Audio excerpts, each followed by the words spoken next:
Tanghalian na, tikman ang mga masasarap, katakam-takam at nakakabusog na talakayan ukol sa ating mayamang pananampalataya. Halina't magsalo-salo tayo sa Kwentuhang Katoliko. Magandang tanghali po sa ating mga ginigiliw na tagapakinig ngayong araw ng Biyernes. Wow, weekend na. Masaya. Siyempre. Ito po si Karen sa ngalan ng Commission on Catechesis ng Archdiocese of San Fernando. Magandang tanghali po. Ito naman po si Shirley. At muli, si Among Jin po, inyong kakwentuhan ngayon. Yeah, thank God it's Sunday 2 days from now. Hora de peligro na naman ng mga pare. Actually, peligro. Ngayon pa lang Among, di ba? Kasi First Friday. First Friday, maaga kaming nagigising.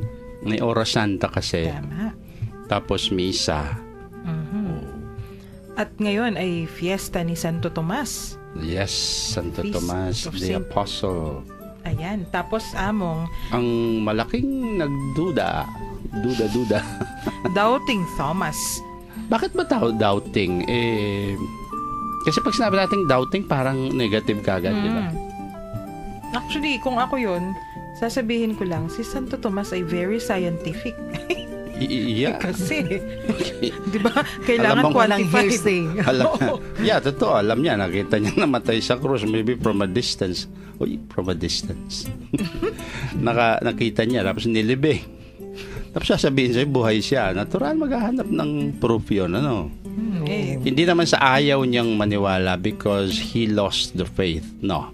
In fact, he has a faith na that seeks, no? Yun ang gusto kong tingnan kay Santo Tomas. Malakas ang loob niya na sabihin niya yung mga doubts niya. Ay, di ba ano yan? Yan yung definition ng theology. One of the definitions. Faith seeking understanding. Right. Diba? Si Santo Tomas yung isa sa mga pinakaunang theologians pala. And with all honesty siya, no? And with all, biruin mo, sabihin mo sa mga kaisama mo, no, until I touch the wounds and I see the holes that the nails left on his hands, I will not believe. Pinagbigyan ng Panginoon. Hala. Doon mo makikita ang kanya ng pananampalataya. Total surrender, my Lord and my God. Yeah. Kaya love na love ko si Santo Tomas eh. Yes. Pero parang ibang araw ang sineselebrate sa Santo Tomas, Amang? Ngayon. Ngayon talaga. Yes. Sabi ni Michelle. Meron silang traditional fiesta na nakaugalian. Easter Una muna na, binabati natin Easter sila Sunday. lahat ngayon. Mga kaparokya o mga kapatid natin sa parokya ng bayan ng Santo Tomas, Pampanga. Masayang kapiestan po kay Kayungan. Meron silang piyestang sinusunod for a long time. Yung Paskong Bagbag, yung Resurrection Sunday. Na marami rin sa mga baryo natin gano'n. Ang Santo Domingo, minalin din, no? Yung Our Lady Virgen de los Remedios, ginagawa nilang kapistahan din yung hindi pala, ang Balangkas pala, ang Sitio Balangkas, yung chapel nila doon sa baryo ng San Matias. Tapos kasi very easy nga naman, no? Baka bakasyon yung mga tao, Easter Sunday. Pero ngayon, there had been already, they have regained consciousness ng kanilang tunay na kapistahan. Sila ngayon ay nagpipiesta ng kanilang patron. No nga naman. Para may sariling kapiestan si Santo Tomas. Hindi siya madi-deprive. They have a beautiful image sa Santo Tomas, ha? Ewan ko lang kung yun ang hindi ko nakikita yun ang nakalagay sa kanilang mismong retablo. Maybe because it was not really dati pa sa retablo nila. Si Among Pep, alam niya yan, no? Pep, no? Dating parish priest si Among I remember nakalagay ito dun sa kanilang parang kampanaryo, dun sa may side.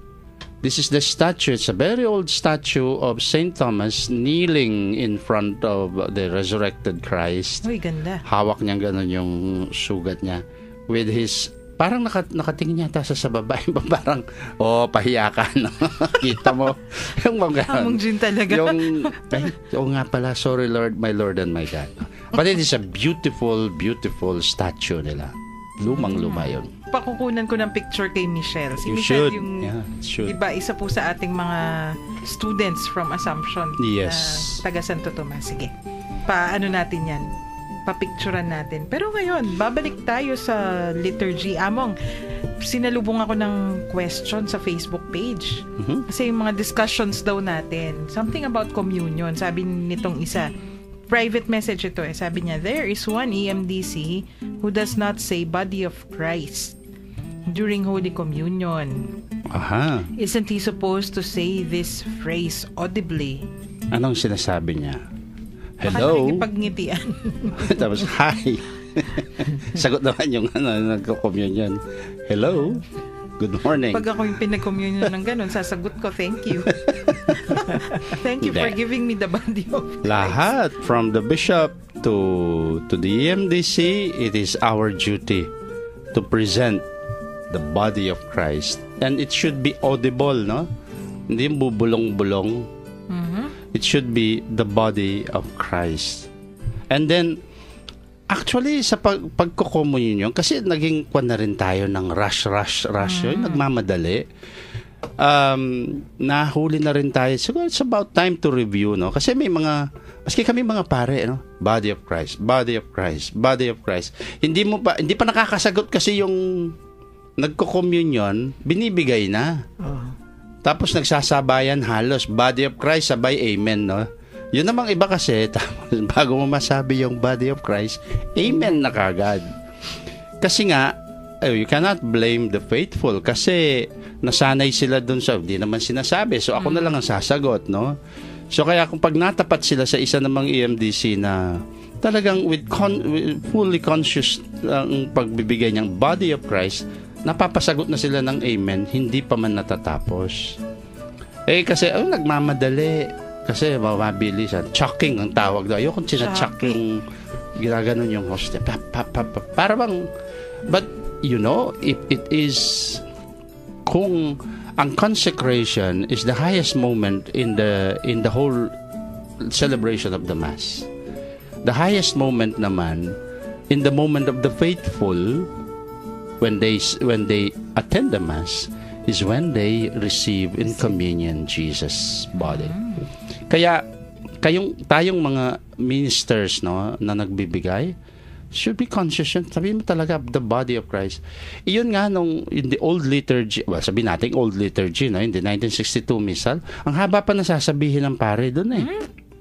Ano po? Oo, yung behold the body and blood of Christ be custod in vitam aeternam, no, yung the body and blood of Christ, the body of Christ bring you to eternal life.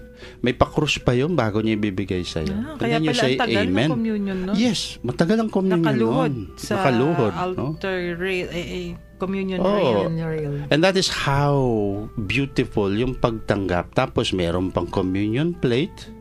And then may kandila pa. Wow.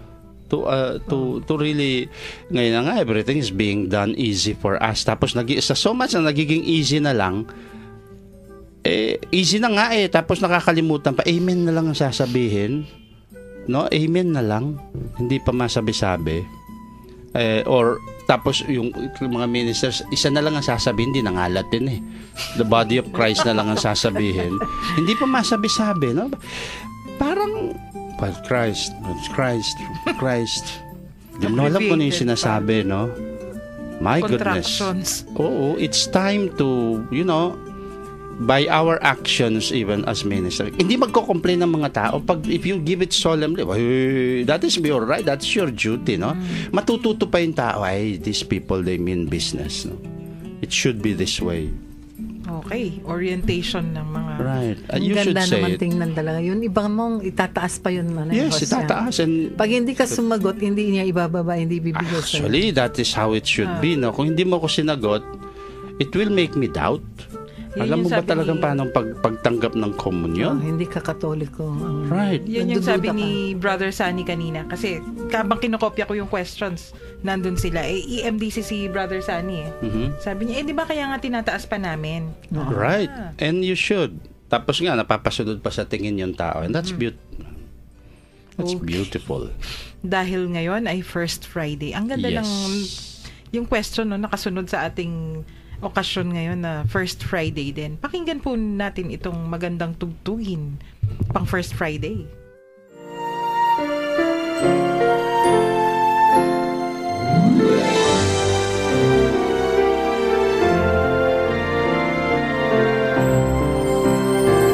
Walang higit na pag-ibig, o mahal na puso, ang bayang Pilipino, alay sa puso mo.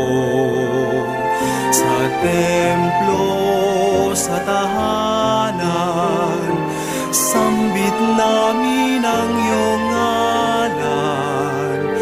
Maghahari kang tunay sa pari hanggang hulo. Malaon na naming pangarap, paghari mo sa silangan. Pananampalataya, namising-mingas ng araw, sintatag ng kabundukan, sinlawak ng karagatan, kailan may di pag-ibighan, bayan mo sa kasalanan. Tanghal sa tanahanda ko, ang banal mong sagisang, ang sumpa ng karimlan, di magtatagumpay. Walang higit na pag-ibig, o mahal na puso, ang bayang Pilipino, alay sa puso mo. Sa templo, sa tahanan, sambit namin ang iyong ngalan. Maghari kang tunay sa pari hanggang hulo. Maghari kang tunay sa pari hanggang hulo.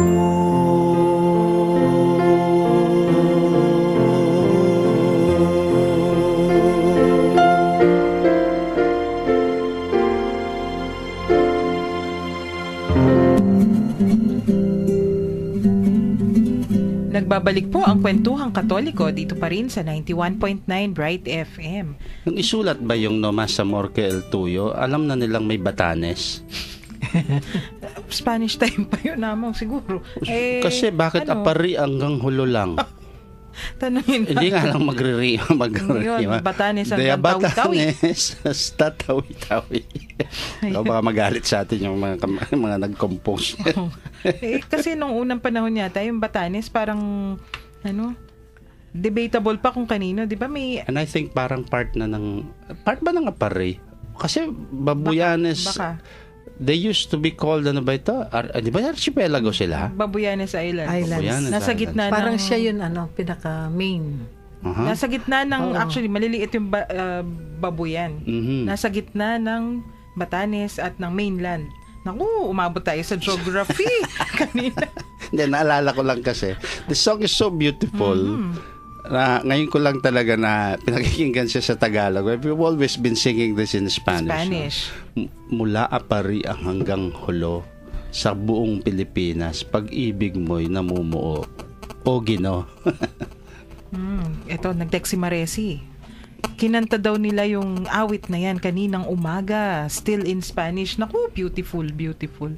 So, humihingi siya ng copy ng Tagalog version. Oy, para ko pang nakita si Ma'am Resi pag tinutugtog niya yan, may luha pa man din, no? Mares, don't worry, may Kapampangan version na rin po yan. Care of Yes. Inihahanda lang po. Kinikilig na si Maresi. Good afternoon, madam. How is your cooking? O yung asadong matuan eh, ma. Hala, lunch na. May text din dito, among good PM po. Among deboto po ako ni San Martin. Among kailan ninyo ibabalik sa urna sa lugar niya, sana po ibalik na ninyo. Please, among madami po kami naghahanap kay San Martin from Vanessa Olalia ng Bacolor. Opo. Yung pong inalis namin si San Martin doon dahil po hindi po siya ibabalik doon, no? Ilalagay na po siya doon sa mga nichong altar talaga. Hindi na lang po sa kampanaryo. So, you just wait po kasi naayos lang po yung paglalagyan dahil yung pong inuka nilang kwan doon sa loob ng kampanaryo. We have to cover that. Opo. Kasi Para delikado maayos uli yung mabalik yung mga bato. But San Martin po will be, mapoponente po siya doon sa mga, napansin nyo kung kayo nagsisimba sa katedral, yung pong dating lugar ng mga, yung pong nilagyan na dating saan ng mga kompensyonaryong mainit, no? Yung po inaayos namin magiging mga shrines. And thank you for reminding us. Opo, he will be put there. Sige. Nice question. Talagang, But give us some time lang po. Matagal talaga po ang pag-aayos lang. Among, may actually, ang dami ng mga nagko-comment sa akin eh. Kung minsan masasalubong ko lang, si Among Jean pala, sabi nila, marunong palang mag-joke. Kasi pag nasisimbahan, madalas, 2 o 3 yung nagsabi sa akin, usually, kayo daw yung inaabutan pong magmisa. Eh, pag misa daw, parang ang strict ninyo, tsaka ang seryoso. Hindi lang seryoso, selan. Ang selan. Sa akin naman, strict daw at seryoso. Pero pag nasa radyo daw pala, nagpapatawa din. Kengkoy. Ano bang gusto mangyari? Pagpapasok ako sa pagpapasok ako ng misa, yung medyo palakad-lakad ako ng parang moonwalk, no? Yung mga siyempre, Diyos ko, ako naman yung magre-react. patawa-tawa ako, naka-smile, no? Hindi po, ang pagmimisa po kasi ay we're just keeping to the spirit of the liturgy, no? Sa pagmimisa po kasi yung ano lang yung dapat, no? Pagsamba yun, panalangin. So you have to be, you follow the solemn moments. May panahon po kasi talaga kung kailan ka dapat maging, kung gusto nyo maging kalog ka, hindi sa misa. Kasi pag kinalog mong misa, baka mahilo yung mga nagsisimba. So, may moment po, yung mga tinatawag nating, tignan nyo, no? Ako din po mahilig sa showbiz, pero hindi ko hinahalo ang pagka-showbiz sa pagmimisa. May lugar. Kaya dito po sa radyo, dito ako nagso-showbiz, no? Dito natin pinalalabas yung kung bagay kung saan. Alam nga naman, dito pa ako magiging solemn, no? Tutulugan. Dito tulog ho kayo. Kasi syempre dito, may lugar po for every occasion. Yeah. Pero paminsan-minsan din naman nagka-crack ako ng joke sa misa. Kaya lang, Among, di nila alam kung tatawa kasi... kasi serious pa din yung mukha daw, no? Hindi alam kung nagbibiro, no? Kung alam lang nila ni Tita Shirley, di ba? Kasi if your point is to drive, if your intention is only to drive a point, hindi yung bigyan mo sila ng joke para tumawa lang sila. Pagkatapos ng homily, yung joke ang natatandaan, no? Alam niyo, napakahirap pumili ng joke sa misa. Yung kasi pipiliin mo din yung isang bagay na entertaining, in a way, na applicable doon sa tawag dito. Yeah, doon sa homily mo, no? Kasi kung joke for the sake of joke, ang dami niyan. Ano mangyayari, no? Kung magjo-joke ka, wala namang connection doon sa sinasabi mo. Ay, may tanong po ulit. Although nasagutan na ito before, bakit binalik po yung pagko-communion using communion in the tongue?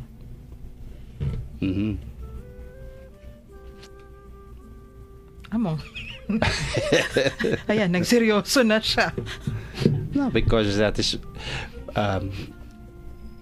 hihintay natin naghihintay tayo ng kautusan talaga. They will make it official, no? For na kung alin ang talagang it has to be maiutos sa diocese, no?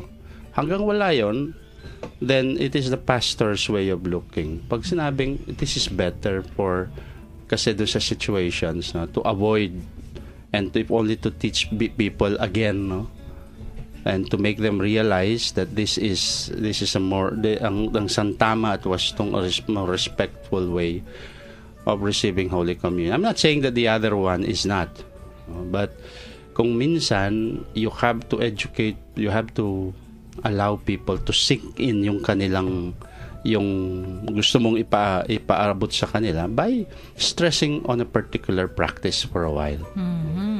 At saka, Pero ako personal, I prefer talaga yung ganong, although before, no, sa nakita ko kasi kung minsan may mga anti-abuses, no, may mga hindi marunong talaga, no, even if you teach them. How many times na may hinabol kami dahil binulsa, no? How many times yung piniraso niya sa kamay niya binigay dun sa anak niya. No? Hanggang ngayon nangyayari pa. That's why you have to, no?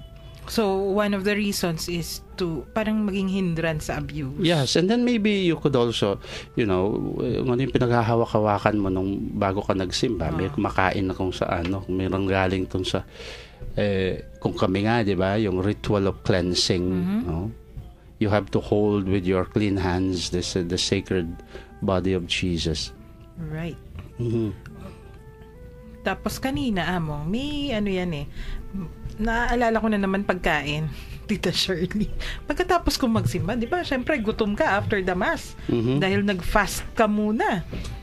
Yes. Naisip ko, parang gusto kong kumain ng Eggs Benedict. Kaya lang, tamad akong magluto kasi mainit ngayon. Gagawa ka pa ng sauce, ng ano. Kasi pala, habang nagsisimba ako, nakita ko yung 6 candles nandun sa altar. Ano yung, may nagtanong na po niyan, Among bakit daw ganon? Ano yung Benedictine setup o Benedictine style? Ibig bang sabihin nun, yun yung pauso ng mga Benedictines?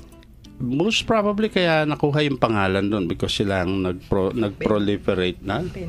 Ano? Si Pope Benedict po yun. Si Pope Benedict or the Benedictine.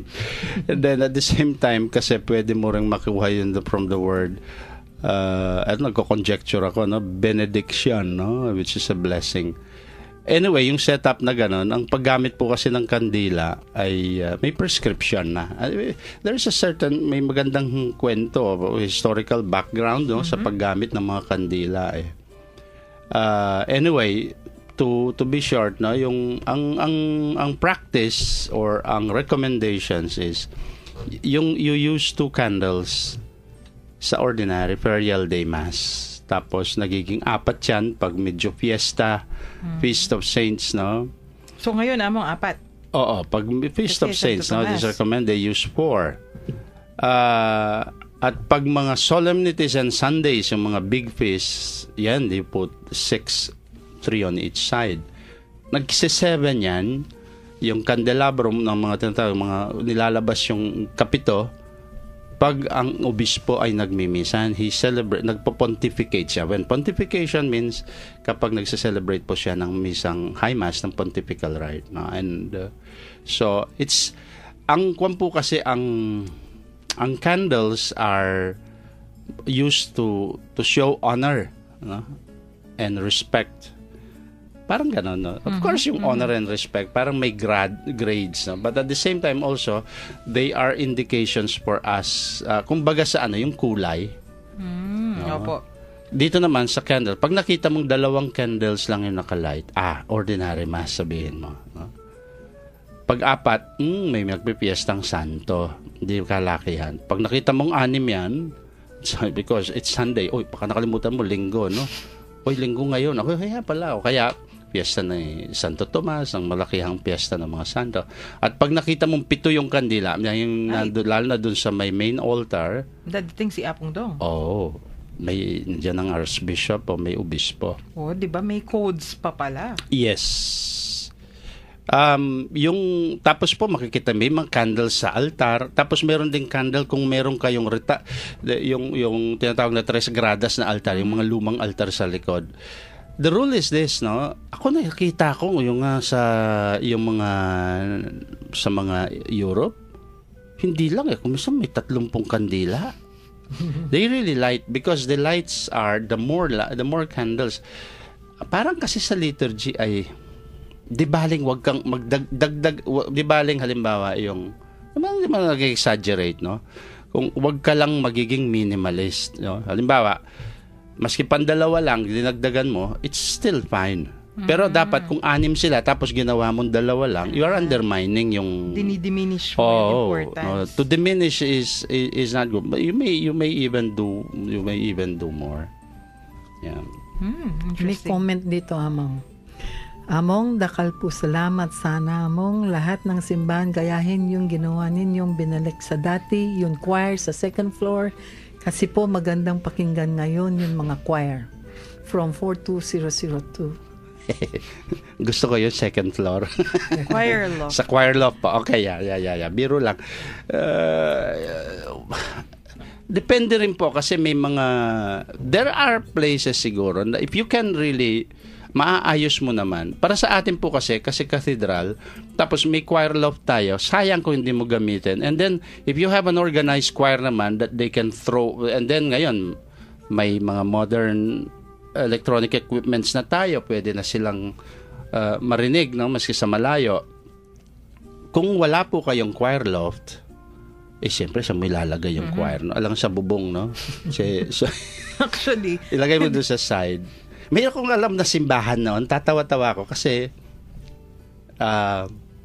nilagay sila, binax in yung kanilang mga, yung simbahan nila, inayos nila, tapos may sliding glass door sa side. Yung ginawa nilang parang choir area, nakalabas doon sa sliding glass doors, parang doon sa may, malapit na sa garden ng simbahan. Kaya makikita mo sila, sabi ko, oy, para kayong automatic, may choir cabinet pala kayo dito. Oy, sabi nung choir cabinet, pag hindi nyo gusto yung choir, sara nyo yung pintuan. Hindi sila makikita. Ayan na yung mga... Yung mga, ginawa nila kasi, siguro kanya-kanyang innovations na.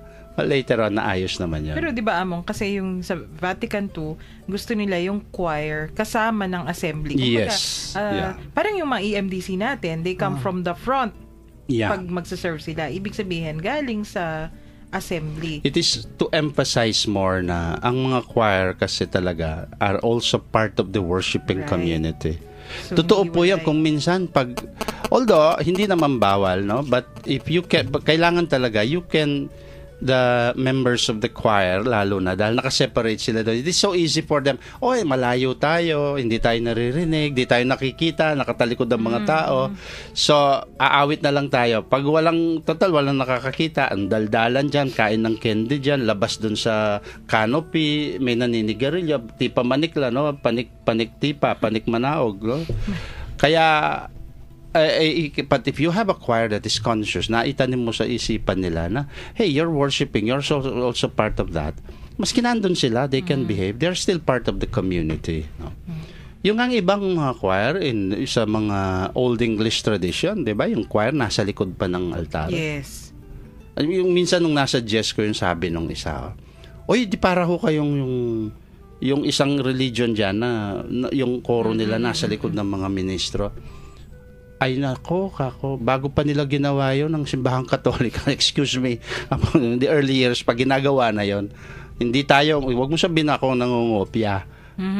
Ginaya yung Ginaya. Hindi. Sabi ko, noon pa, even the Anglicans na they're still doing. Right. Manood po kayo ng EWTN, pag may misa doon sa isang simbahan ng mga Franciscans, you will notice, saan yung choir? Nasa likod ng celebrant, no? Meron silang separator doon. But you could see the choir. Yung glass lang siya. Yeah, kaya hindi ka makapag-behave ng maski pa paano. Nakikita ka ng mga tao, no? Bawal lang pakimot-kimot. Yeah. Okay.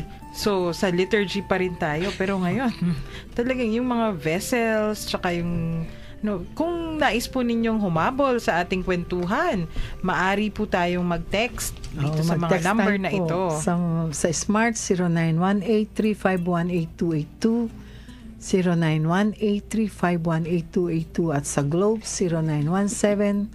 0917-363-3738, 0917-363-3738. Among, batiin natin si Auntie Baby Lapid. Kasi kaninang umaga, nasalubong ko siya. Oh, yeah. Si Miss Mercedes Lapid alias Baby Lapid. Sa Santa Rita, ang daming baby, ano? Yan parati kong comment dyan. Ang daming mga baby. Sino may mga kilala mong mga baby na? Nasa harap Baby natin. Lapid, si Baby Yabot, Ma'am Baby Manalo. Baby Manalo. Sino ba? Yung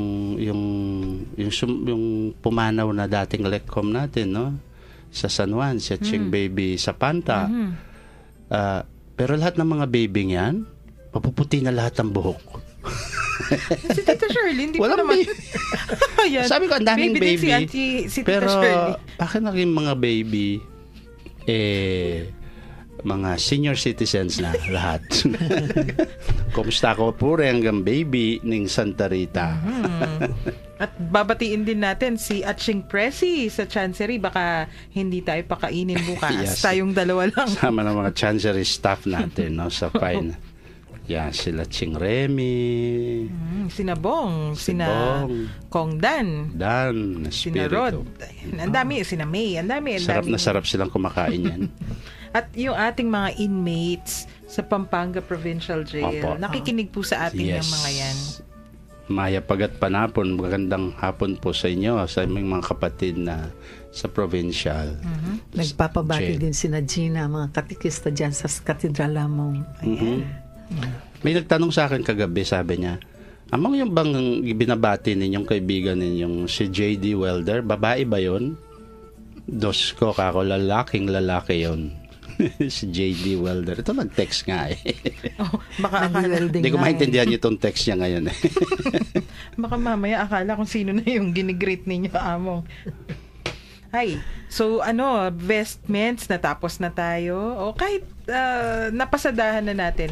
Tita Shirley, di ba, yung vessels, yung andami pa na Oo nga. kailangan nating ipaliwanag. O, Yung tinatawag nilang intinction. Intinction. Oo. Yung chalice na pag nagde-distribute ito po intinction, ibig sabihin, well, the closest word, sinasawsaw. Potang tiltilan eh. tiltilan. Ito po yung tawag dito, yung kapag may practice ng communion in double species. Ay, Yung- explain na mong, double species. Double Anong- species, ibig sabihin po, nagdi-distribute ng communion under the species of bread and wine. Hindi lang yung tinapay, kung hindi may alak din. But since I could use the word, no, inimbento itong mga chalices na ito na may ciborium tapos may isang cup siya sa gitna para minsanan na lang naman, ano? Lalo na Convenient. kung self-service ang gagawin nilang communion, yung kukunin mo, isasaw-saw, ititil-til nila dun sa dun sa Kasi. Sa wine. and then they give it to them. Yeah. Lalo na sa mga madre, mahilig sa mga ganyang celebrations, di ba? Sa mga konbento nila. But these are options. Ako, they are being done. I think Among ginamit natin yung ganun na vessels nung malaki, hindi ba yung nung installation ni Apong Dong, kasi Yes. yung mga pari, yun sabi nyo, self-service. Lalo na sa mga pare. So maraming pare, maraming obispo, hindi naman yan, kung sila muna yung hindi naman susubuan sila mismo yung kukuha, sila na mismo yung tumiltil. Kasi naman, although the practice should be, kung separate yung chalice at saka yung ciborium, pupunta kami sa altar, is you consume the bread, tapos kunin mo yung chalice, inom ka doon. Some priests, for whatever reasons, and we respect yung mga reasons na yan, ayaw nilang uminom from the chalice, they just Dip. tiltilize, no, or they dip Sausawan. they dip the bread into the wine and then they consume it. So na-apply na rin yung dahil nang gumawa ng ganyan, no. Yan. So kaya nandun yun.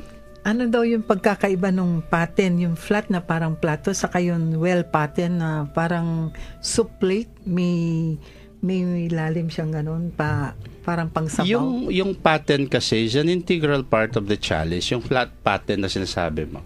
Dahil that is part to you, they place the bigger host for consecration sa misa, no. Sabihin natin yung hostia grandiosa, yung malaking Malaki. hostia. But yung mas malalim na pattern, they are also meant to become Ciboria. Ginagamit din nila. Dahil malalim yun, pwede silang maglagay ng marami.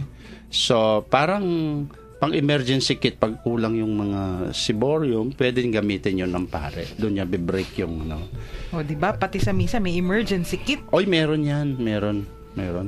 Yung ang iba, ako, ginawa ko na ito. Pag minsan, nagkukulang talaga yung mga vessels, yung takip ng Ciborium. Baligtarin mo yun, di malalim din yun, no? Di ba? Parang yung takip ng Ciborium. But that's, although it is not the normal norm, no? Na everyday, takip ng Ciborium mong gamitin mo, hamong. Bumili ka na. Naabutan ka lang nung ganong kalagayan, no? Oo. Parang yung nabanggit natin, no? Yung sa practical purposes nila, being practical, ginagamit siya goblet ng wine, no? Yung kitang-kita, see-through si Kristo. See-through yung dugo ni Kristo. But of course, hindi naman yun ang normal na... Yung glass Ciborium, among. Ciborium na glass. Wala pa akong nakitang ganun. Ciborium na glass. Baka May meron. Lalagyan na ng candy, baka garapon na yun, no? Pag ano. Bonbonier. Bomboniere. Yeah. Kaya, alam nyo, pag i-set up mo talaga, it is not cheap. No? I mean, let's face it, gagastos ka talaga pag magse-set up ka ng, lalo na po kayong sa mga parokya, no? Kung may mga nakikinig sa inyo kayong in charge ng liturgy, take it upon yourselves na, no? Help your parish. Kung minsan si Father, sa dami ng mga inaasikaso niya, hindi na maasikaso sa inyo, no? Malinis na chalice, ayusin yung chalice, yung make sure that the things are well kept. Ito rin ang purpose kung bakit may mga sacristan Pero ngayon wala na yung mga sacristan noon na ngayon mga sacristan parang tuturuan lang, switch ang ilaw, sindihan yung kandila, tapos, but the care and the solicitude for the meanings of these things. Kung minsan, pag nag-hire ka ng isang sacristan, di naman nila alam, kala nila kung ano lang yung mga gamit na yun, latang sardinas, no? Para, kala nila ganyan lang. So, kailangan nyo, may magturo, no? They will also understand that the sacred vessels are hindi biro-biro, hindi yan mga lalagyan ng hindi pinaglalagyan ng kung ano-ano, no? Parang yung may isang parokya, sabi nung nagkwento, akala ko ice bucket. Itatapon ko na kasi UP pa daw. Nalagyan daw pala ng holy water. Yes. Yung aspersore. Aspersore pala. Ice bucket. Sabi ko, ano yung nandun? Nakasawsaw, tongs. Pag-ipit ng yelo.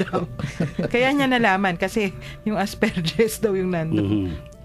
So pag na-organize mo, makikita mo dapat ang sacristy should be organized, no? Hindi yung cluttered, no? Kung saan-saan nakalagay yung mga gamit. Uy, kung minsan nga I call the attention. Ito, it reflects also in a way po, let's tanggapin na natin. It reflects the kind of the way we look at our faith with the way we take care of our churches and our chapels and the things inside our churches and our chapels, no? Parang may kasabihan, di ba? You would know daw what kind of a family that lives in a house if you visit their kitchen, no? Kapag daw yung kitchen at saka ay disareglado, I don't expect it to be a cheerful house, no? Parang ganun din siguro, no? Ang simbahan is an indicator, ang kaayusan po, ang external and internal kaayusan ng isang simbahan reflects also the kind of administration and the kind of the sentiments that we have about our faith. Minsan, ito ay parati kong ginagawa, no, sa mga baryo. Ewan ko yung si J.D. Welder, alam niya ito Pag nagmisa ka sa isang simbahan, minsan nagmisa ako, no? Tapos doon sa yung pulpito, yung ambo, natawa ko kasi it is not just a one-time experience. It's almost always. Makikita mo may mga parang level sa loob, parang cabinet yun sa likod. Nilagyan pa ng kortina side. Nung makita ko, ano man nandun? May bunot. May may floor wax. Hindi naman broom closet. Oo, may bote ng mga tubig na pinag-iinuman, may basahan, may kalahating microphone, may yung sirang microphone, may tornilyo, may martilyo, may sapatos. Right. Eh sabi ko, this is the altar of the word of God. Eh ba't ginawang Broom Tambakan. closet nga. tambakan ng may candy wrappers, Ay. no? Ay, sabi ko, ay, ilinisin ninyo ito. If this is the altar of the Word of God, and we know that, and we understand that, yan yung po yung sinasabi ko. You cannot blame them kasi hindi nalagay sa consciousness nila yung mga ganon, no? Ako nga, pag sa katedral, sabi ko sa mga lekhom, hey, yung pulpito, pag tumayo ako doon, ginanyang ko yung altar at may magaspang, may alikabok, I don't feel like it is good, no? Ayan, maselan na naman. Bago ituloy ang homily ni Among Jean sa radyo, Homily na makinig muna tayo dito sa isang magandang tugtugin pa.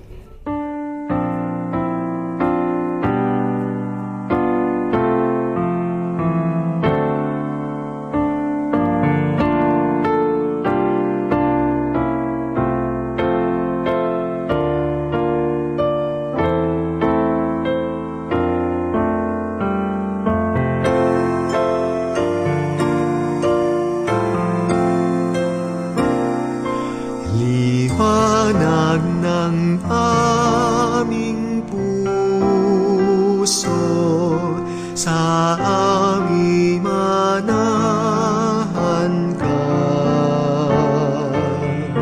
Ang init ng iyong biyaya sa aming ipadama. Patnubay ng mahirap, o aming pag-asa't kapay,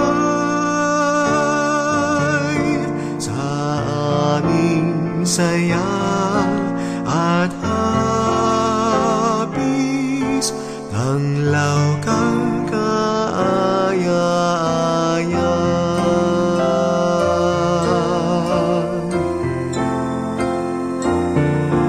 Liwanag ng kaaliwan, sa amin dumalaw ka. Kalinga mo ang takbuhan, noong unang-una pa.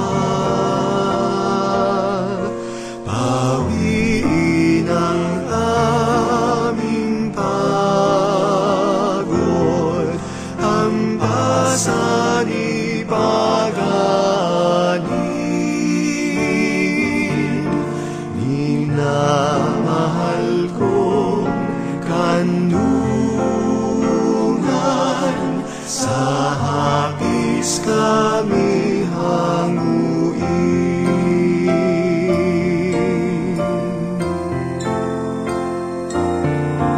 Liwanag ng aming puso, sa aming manahan ka. Idulot mo po sa amin kapayapaang wagas, ang iyong gantimpala't mana, pangako mong kasarinlan, ang bunga ng pagkanlili, ligaya magpakailanman.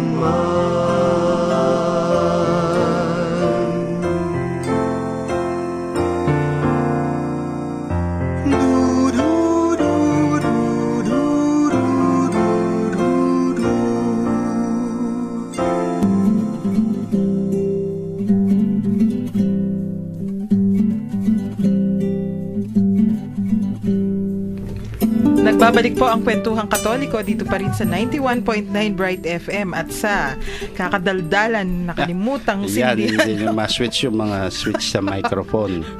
Kasi Right. naman, no? Hindi, kasi natawa ko, no? And then, may nag-text po dito. share natin to. I would call this as the shared joke of the day, no? Dito kasi, ang sabi nitong ng aking kaibigan, may nag-text po dito. Sabi niya, ha, mong, palagay ko po ang composer po ng na gumawa ng No Mas Amor que el Tuyo, yung may apari hanggang hulo, ay siya din po yung nag-compose ng theme song ng Itbulaga. Ay, naku. Mula apari hanggang hulo. Jay, ha? Jay, mag-obra ka pa mo. Napasaya kami. Meron naman nag-text dito. Hindi ko na lang sasabihin ko sino. Ang sabi niya, yung pong isang EMDC namin, 20 taon ng EMDC yata mahigit. Hanggang ngayon di niya pa nabubuong sabihin yung katawan ni Kristo. Ay nako naman, pwede niyo pong sabihan. Nakakatawa talaga yung mga texters. These things are, we can manage to laugh at these things kasi, but we pay attention to them kasi this is our life. Worship is part of our life, no? Liturgy is so beautiful. Kaya, but buti nga, we can manage to laugh at these things. But pwede nating ayusin, no? At dun naman po sa texter na 2002, salamat daw, sabi ni Among Jean. Medyo mahaba kasi at kailangan, Yes. parang 3 episode yata yung kailangan para masagutan natin yung text na yon. Pero nabasa po ni Among yan. Makatabang puso po ito sinabi niya. Dakal pong salamat. Ganon nagsisimula lahat. Dialogue. Yes. Yan yung laging sinasabi ni Pope Francis, di ba? Kaya, di ba Tita Shirley, lagi nating sinasabi, binibilinan tayo na huwag makipag-away. Oo. Kailangan makipag-dialogo. Yes. Be good, sabi. Be good. Among Kaya Jim, be Among- good That daw. says it good, all, but tama. be good. Amang continue natin yun as per sorry, yung pail na sinasabi nila kanina. Oo. Yes, Mukhang- parang timba. Ice oo. bucket. Kasi daw yun, sprinkler, usually na nakikita nila, bilog siya na may butas-butas. Oo. Bakit daw kung minsan nakakakita sila, parang gumagamit sila ng parang buntot ng aso? Tassel type yun, yung mga may thistles, no? Opa. Ang aspergillium po kasi mga nauna, yung alam talaga ninyo, yung pinaka-common, yung talaga yung sinasabi ni sister na baby, yung bilog, no? Ang problema po dun sa mga ganyan, brass man o silver, bumabara yan eh. No, kailangan tinutusok mo yung mga butas kasi papasok po yung tubig dun sa loob. Kung minsan yung iba nilalagyan pa ng foam sa loob yan para mag-retain ng tubig, no? Pag iwinasiwas mo po yan, pag lumabas lahat yung tubig, pag hindi mo kagad dinip, kaunti na, wala nang tubig. O pag bumara, walang halos lumalabas. And there is a danger. Nangyari na yan, no? Kung minsan po kasi luma na yung aspergillium na yan, bilog, nangyari dun sa isang pare, kumakalaw na pala yung bilog na yun. So, nung nag-bless siya, iwinasiwas niyang ganon, natanggal, may tinamaan sa ulo, nabuko. imbes na blessing. No? Kaya ang ginawa po ngayon, may gumawa sila ng, yung alam ninyong mga blessing bottles naman, no? Yung may butas na lang, tapos, or, yung gumamit po sila ng thistle brush. Explain, Among. Thistle brush. Parang yung sinasabi yung buhok ng kabayo o buntot ng aso. Kasi po yun, it's made of plastic fiber. Although may mas maganda dyan, yung natural fiber. Pag po kasi dinip mo yun, nagre-retain ng tubig yun, madali ang distribution pag i-binless mo yung mga tao. Minsan gumamit kami like last Holy Week, ginamit po namin ay abaca fiber. Ang dami namang loaded na tubig. At kasi pati kami mismong nagbe-bless, nakapapaliguan, no? Nabasa kami. Nung makita ko yung server ko na sumusunod sa akin, yung night, na may hawak Pagkakita ko, ay, kulang na lang ang sabon, ba't di ka pa nag-shower? Basang-basa siya. Kasi siya nasa side, tuwing iaalsa mo yung tubig na gano'n doon. Mabait na bata. Hindi nagreklamo. Pero yung mga tao, tuwan-tuwa naman pag marami yung tubig. Maraming Di ba yung blessing. iba, Feeling nila maraming blessing. Opo. sinasalubong pa nila eh. May nakanganga pa nga, kala ko baka gusto ka makainom ng Ano tubig talaga? na holy water. No? Hindi, merong gano'n. Yan na naman tayo eh. Tatawa na naman si J.D. Welder nito. Kasi, Ay nako, akala kasi nila yung si Very Reverend Monsignor ay seryoso. Hindi lang nila alam sa labas ng sanctuary ay irreverent po siya. hindi po. Hindi, kinakareer ko lang talaga ang radio career ko ngayon. Kasi ngayon ko lang natuklasan, no? Pwede pala akong maging radio personality. Comedy. Radio comedian. Katulad po ng sinabi ko, hindi po kasi namin pwedeng paghaluin ang showbiz at ang liturgy. So, sa liturgy, serious. Pwedeng Sa hospital. radyo, seriously Waki. waki. Wala kasi nakakakita. Boses lang. Yan na mga may camera. Ayaw nga pala. May stream tayo. Wag ko kayong manood. Makinig lang. Radio lang. Ay, umabot na naman tayo sa oras ng pamamaalam.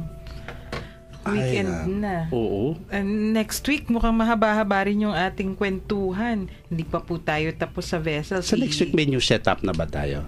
Pwede. Sa Pwede schedule. na nating ipasok yung mga news. Pwede na ako magpaalam. Ano yung ipapaalam nyo, Among? Hindi na ako araw-araw. Wag muna.